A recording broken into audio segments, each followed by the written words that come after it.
David Owen emerges shattered from Oliver Reed. I don't think I've ever seen anything quite such, so totally wanton and ghastly. Mess, terrible. And Portillo's wife defends crack habit.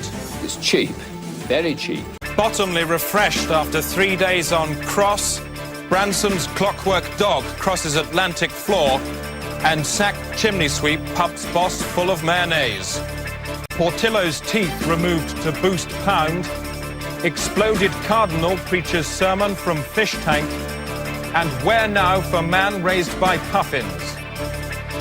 Woman describes her parrot's kidnap hell. She told me that a very heavy officer sat on her back. Others sat on her legs. She was then handcuffed and broad sellotape was taped around her ankles so that she couldn't walk.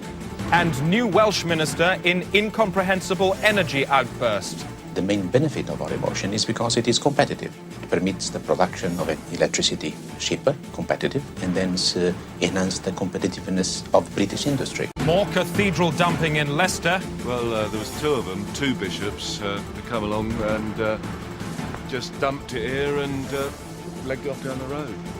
And Manchester police powerless against new weapon menace. Well, basically, one of these and one of these have a range of 50 feet and can bring down a helicopter. Good evening. The junior Minister for Health resigned today following revelations of irregular accounting and racist dances at his home constituency of Tray.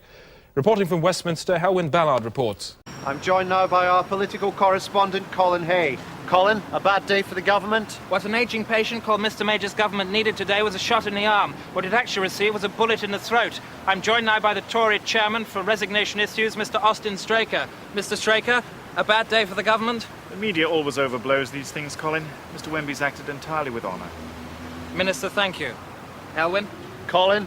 Chris? Helwyn. Chris? Helwyn. Mr Wenby's week of hell ended at 11:30 this morning when his resignation was accepted by the Prime Minister. He then walked out of his office for the last time and left Westminster by car. Coming up, controversy over new police shirts. Yes, obviously we are ready to comply with whatever changes are made if they're for the better, but this clearly is not going to work. The American actor Marlon Brando has been sold today in an auction at Sotheby's. Brando, who starred in films like Apocalypse Now and Superman, was part of a sale of international works of art which attracted interest from all over the world. He was sold in the large wooden chair he has occupied for the last 3 years to the Vatican at just under the expected price of $2.25 million. It's believed he will be installed in St. Peter's later next month. Look at programmes later tonight on BBC Two. And at 10:10, it's question time, live from Wembley Stadium.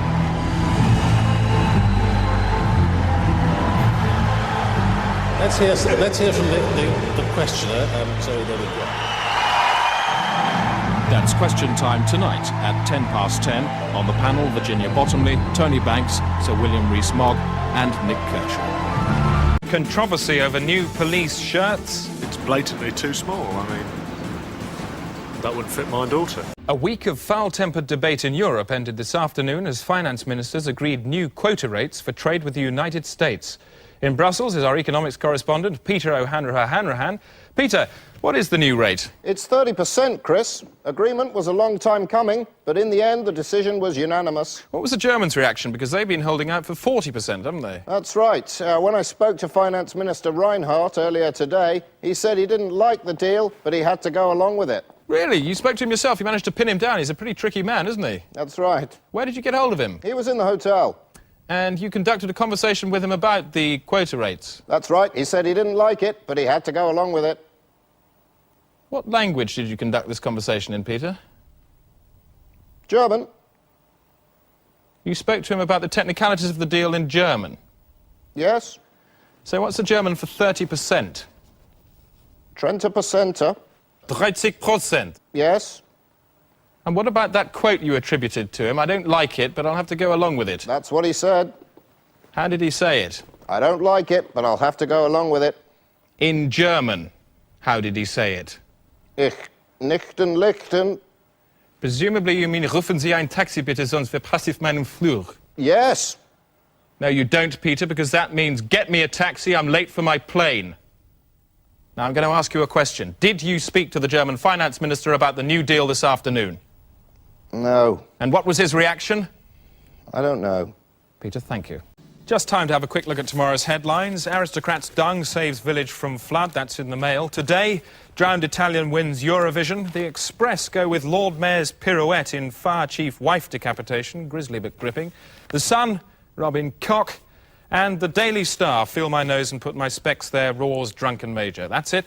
That's the day today, on the day that Boris Yeltsin told the world how he milked Mrs. Thatcher. Her flappy breasts. Arafat ablaze in kerosene oyster hell, that's in the Telegraph. Today, go with Peter Collins is not a man. The Catholic Herald, eating turkey at Christmas is like nailing an egg to the cross, says Bishop. And the New Zealand Prendergast, Russia elects Cobweb. That's it. That's the day today. On the day today asks the question, are these the real Birmingham bombers? Good night.